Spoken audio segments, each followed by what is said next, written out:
अक्षरा और शिवानी दोनों अपने अपने कमरे में हाथ में कुछ लेकर आते हैं कि टक्कर हो जाती है और दोनों के हाथ से ब्रेसलेट और चेन गिर जाती है। शिवानी, तू देख कर नहीं चल सकती क्या? पता है ना मैं 7 महीने की प्रेग्नेंट हूँ। तुझे धक्का नहीं देना चाहिए था, सामान भी गिरा दिया। मैंने सामान नहीं गिराया, तूने मेरे हाथ का सामान गिरा दिया और मैं भी 7 महीने की प्रेग्नेंट हूँ। तुझे ध्यान रखना चाहिए था। पता नहीं कहाँ गई वो चैन। दोनों जमीन पर अपना गिरा हुआ सामान उठाती हैं तो दोनों के हाथ में एक दूसरे की चीज आ जाती है। ये तो वही डॉल्फिन वाली चैन है जो मैंने तुझे कॉलेज में दी थी। हाँ, और ये मेरा ब्रेसलेट जो मैंने तुझे फ्रेंडशिप डे पर पहनाया था, याद है? हाँ, आज फ्रेंडशिप डे है और तू मेरे लिए कुछ भी नहीं लाई ना? पागल, ऐसा हो सकता है कि मैं तेरे लिए कुछ भी ना लेकर आऊं? हाथ आगे कर। ये ब्रेसलेट मैंने तेरे लिए पसंद किया है। थैंक यू और हैप्पी फ्रेंडशिप डे। तुझे ब्रेसलेट से ज्यादा चैन और नेकलेस पसंद है, इसलिए मैं तेरे लिए ये लेकर आई हूँ। Wow, it's so beautiful. ये तो मुझे बहुत महंगा लग रहा है। तूने कैसे अफोर्ड कर लिया? मैं जानती हूँ, मैं गरीब हूँ शिवानी, इसीलिए बहुत समय से तेरे लिए पैसे इकट्ठे कर रही थी। कॉलेज के जो पैसे बचते थे उनसे मैंने तेरे लिए ये नेकलेस और चैन लिया है। देखो देखो, अमीर गरीब सहेली की जोड़ी आज के फ्रेंडशिप डे पर कितना दिखावा कर रही हैं। ओए, तेरी हिम्मत कैसे हुई हमें ऐसा कहने की? हम रियल बेस्ट फ्रेंड हैं, वो भी फॉरएवर वाली, समझी? अपने काम से काम रख, चमची कहीं की। बहुत बढ़िया अक्षरा, और दोबारा तू और ये तेरी पलटन हम दोनों की दोस्ती के बारे में कुछ बोली तो तुझे तेरी पलटन भी नहीं बचा पाएगी। हाँ ठीक है, मैं जा रही हूँ। दोनों सबको डरा धमकाकर उन्हें भेज देती हैं, फिर एक दूसरे के हाथ पर ताली मारती हैं।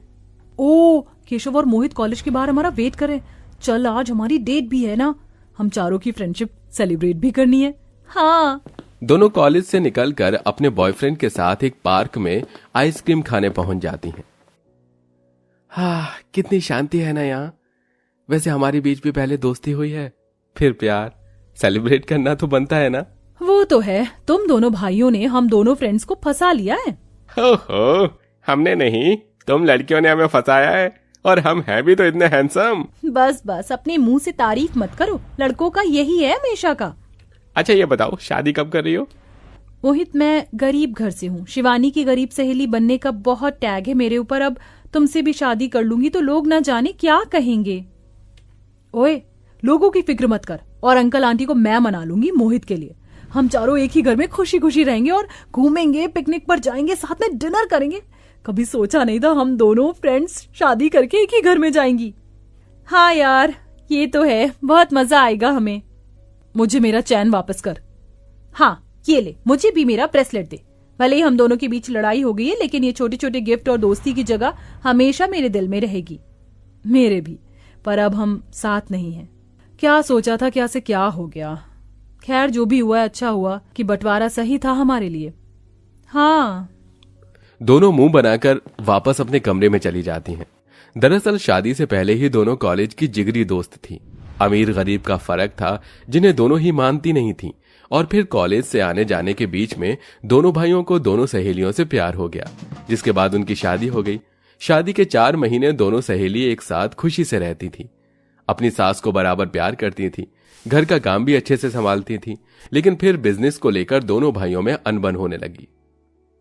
मोहित, ये तुम क्या करने वाली थी? आज हमारे हाथ से इतनी बड़ी डील चली जाती तो हमारी कंपनी बर्बाद हो जाती।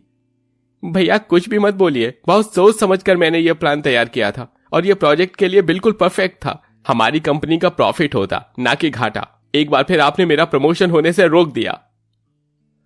ऐसा कुछ नहीं है मोहित, कंपनी का प्रॉफिट और लॉस मुझे भी समझ आता है, और तेरा आइडिया बिल्कुल बकवास था। इससे हमारी कंपनी डूब जाती, इसीलिए मैंने अपना आइडिया सामने रखा। हाँ, अब वो प्रमोशन आपको मिलेगी, मेरे हाथ से तो गया ना सब कुछ। जब से देख रहा हूं कंपनी आप संभाल रहे हो तो आइडिया भी आपके चल रहे हैं। आप मुझे कभी आगे आने नहीं देते, बस बहुत हो गया। अब मुझे यहां पर बंटवारा चाहिए, और घर पर भी। ये तो क्या बात कर रहा है मोहित, कुछ भी मत बोल। हाँ, मैं बिल्कुल ठीक कह रहा हूं केशव भाई। कंपनी में तो आपने मेरी चलनी नहीं दी, अगर घर पर भी यही हाल रहा तो मेरा हिस्सा भी मुझसे छिन जाएगा, और फिर मेरी बीवी बच्चे कहां जाएंगे? इसलिए बंटवारा तो होगा ही होगा। गुस्से में मोहित फाइल उठाकर घर पर चला जाता है। कुछ देर में केशव भी आ जाता है। दोनों के लाल मुंह देखकर संतोष उनसे वजह पूछती है। इसके बाद बंटवारे की बात सामने आती है। क्या तुम दोनों को बंटवारा चाहिए? तुम्हारा दिमाग तो खराब नहीं है? दोनों बहुएं प्रेग्नेंट हैं, ये उनके लिए बिल्कुल ठीक नहीं है। माँ यही सही है। अब ये दोनों ऊपर के फ्लोर पर रहेंगे और हम दोनों नीचे के फ्लोर पर, और आप हमारे साथ नीचे रहेंगी क्योंकि आपको चढ़ने उतरने में दिक्कत है। हाँ माँ जी, आप यहीं रहना और आप मेरे बच्चे की देखभाल भी करना, मुझे भी बताती रहना। नहीं माँ जी, मैं भी गर्भवती हूँ, मुझे भी आपकी जरूरत है। आपको मेरे पास भी आना होगा। सिर्फ इसके पास क्यों, आप ऊपर आओगी तो मैं आपकी मालिश भी कर दिया करूंगी पैरों की। मेरे पास मसाजर है, मेरी इस गरीब सहेली के पास कुछ नहीं है। भगवान ने मुझे हाथ दिए हैं माँ जी, मैं आपकी अपने हाथों से ही सेवा कर लूंगी। सही है, ये बंटवारा हो गया। कम से कम मुझे और मेरे पति को इस घर में तो जगह मिल जाएगी। हाँ तो अच्छी बात है, बंटवारा हो गया। बस करो तुम दोनों। अरे तुम दोनों तो प्यारी सखी सहेली थी। मेरे बेटों ने लड़ना शुरू किया तो तुम दोनों भी आपस में उलझ गई। मैं दोनों को देख लिया करूंगी। पर माँ जी, बस बहू, अब से अमीर वाली बहू ऊपर रहेगी और गरीब वाली नीचे। सास बहू बेटों के झगड़े में खुद पिस जाती है, और अभी तो उसका पिसना बाकी था। साथ ही दोनों सहेली के बीच में पतियों और अमीरी गरीबी की वजह से तकरार आ जाती है, जो आज तक नहीं आई थी। बस फिर दोनों बहू अलग अलग खाना बनाती हैं, लेकिन बराबर सास को पूछने आती हैं। सास भी कभी ऊपर जाकर अमीर बहू को फल फ्रूट खिलाती है तो कभी नीचे आकर गरीब वाली बहू को दूध फल खिलाती है। इस तरह समय गुजरता है और दोनों बहू की शादी की पहली सालगिरह भी आ जाती है, जहां अमीर बहू ने अपने कमरे को बहुत अच्छे से डेकोरेट किया था और बहुत अच्छा खाना बनाया था, तो वहीं कम सैलरी की वजह से गरीब बहू ने लिमिटेड खाना बनाया और कम डेकोरेशन की थी। तभी छोटी बहू बेटे अपने माँ का आशीर्वाद लेते हैं। सदा सुखी रहो, भगवान तुम दोनों को बहुत अच्छी और स्वस्थ औलादे दे और तुम दोनों की आगे आने वाली सारी शादी की सालगिरह ऐसे ही खुशनुमा हो। क्या बोलते हैं वो, हैप्पी एनिवर्सरी। आओ माँ, हम दोनों ने मिलकर अपनी सालगिरह पर आपका फेवरेट छोले चावल और मलाई कोफ्ता रसमलाई बनाई है। खाइए ना। हाँ हाँ बच्चों। संतोष अपने नीचे रहने वाले बहू बेटे के साथ थोड़ा बहुत खाती है, केक काटती है कि ऊपर से अमीर बहू देखकर जल रही होती है और केशव को सास को बुलाने के लिए भेज देती है। माँ, हम भी आप दोनों का बहुत देर से इंतजार कर रहे हैं। हमारी भी सालगिरह है, आप जानती हैं शिवानी नीचे नहीं आ सकती। ज्यादा पेट भरकर मत खाइए, ऊपर भी आपके लिए टेस्टी टेस्टी खाना बनाया है। हाँ हाँ आती हूँ। आ जाइए माँ जी, नीचे तो एकदम शांत माहौल है, ऊपर हमने होम थिएटर चलाया है, कल ही लेकर आए हैं ये। मेरे पति का पैसा कटेगा तो उनके घर में तो ये सब आएगा ही। फिर संतोष केशव के साथ बड़ी मुश्किल से ऊपर जाकर उनके साथ सालगिरह मनाती है, केक काटती है, जहाँ नाच गाना भी होता है। हाँ हाँ बच्चों, मैं नाच रही हूँ देखो, लेकिन इससे ज्यादा और नहीं नाचा जाएगा। खाना खाकर थक गई हूँ, बहुत देर हो गई है मुझे यहाँ पर। अब मुझे नीचे जाना चाहिए, बहू को देख लूं और मेरी तरफ से तुम दोनों को हैप्पी एनिवर्सरी। बस जल्दी से मुझे पोते पोती से नवाज दो। हाँ हाँ माँ। अरे माँ जी, आप इतनी जल्दी क्यों जा रही हैं? आप थक गई होंगी, मैं आपकी थोड़ी मसाज कर देती हूँ। आइए यहीं बैठ जाइए। फिर शिवानी मसाजर मशीन से अपनी सास के कंधे और पैर पर मसाज कर देती है। अरे वाह बहू, ऐसे तो बहुत अच्छा लग रहा है। 10-15 मिनट बाद संतोष नीचे अपनी छोटी बहू यानी गरीब सहेली को देखने आ जाती है, उसका ख्याल रखती है, उसे केसर वाला दूध देती है। इतने में फिर चिढ़कर शिवानी ऊपर बुला लेती है। अक्षरा से भी सब्र नहीं होता, वो अपने पेट दर्द का थोड़ा सा बहाना करके सास को बुलाती है। बस इसी ऊपर नीचे के चक्कर में संतोष थक जाती है और उसका सीढ़ियों से पैर फिसल जाता है। अरे राम। माँ जी। दोनों बहू बेटे संतोष को फौरन अस्पताल ले जाते हैं, जहां उसके सिर पर चोट आई थी और हाथ में भी डॉक्टर उसका इलाज कर देते हैं। होश में आने के बाद सामने दोनों बहू और बेटे होते हैं। केशव, मोहित, इनकी यह हालत कैसे हो गई? इतनी गहरी चोट?